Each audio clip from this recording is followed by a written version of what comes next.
ప్రభువైన యేసుక్రీస్తు నామంలో అందరికీ హృదయపూర్వక వందనాలు. నీవు ఒంటరిగా ఉన్నావు అని బాధ పడేటప్పుడు దేవుడే నీ కాపరి అని మర్చిపోకు. నీవు బలహీనపడ్డప్పుడు దేవుడే నా బలం అని ధైర్యం తెచ్చుకో.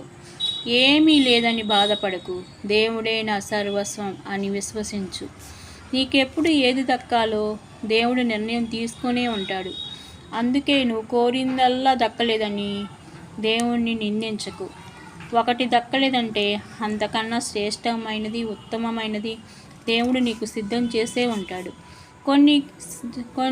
మన జీవితంలో కొన్నిసార్లు క్లిష్ట పరిస్థితులు ఎదుర్కోవాల్సి వస్తుంది.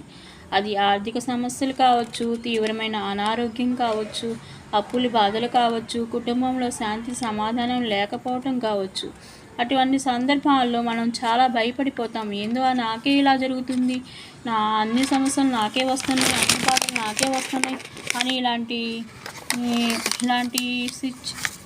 సిచ్యువేషన్లోకి వెళ్ళిపోతాం. కానీ ధైర్యం తెచ్చుకోవాలి. మనం ధైర్యంగా భూమి ఆకాశాలని, సూర్యచంద్రులను, నక్షత్రాలని, గ్రహాలని అన్నీ తన స్వాధీనంలోకి తీసుకొని నడిపిస్తున్న దేవుడికి మన సమస్యలని ఆయన తన స్వాధీనంలోకి తీసుకొనలేడా? ఇది తప్పకుండా తీసుకుంటాడు. ఏమి లేదు, ధైర్యం తెచ్చుకొని దేవునికి అన్నీ అప్పచెప్పి సహనంతో ఉంటే గొప్ప ప్రతిఫలం తగిన సమయమందు ఆయన మనకు దయచేస్తారు.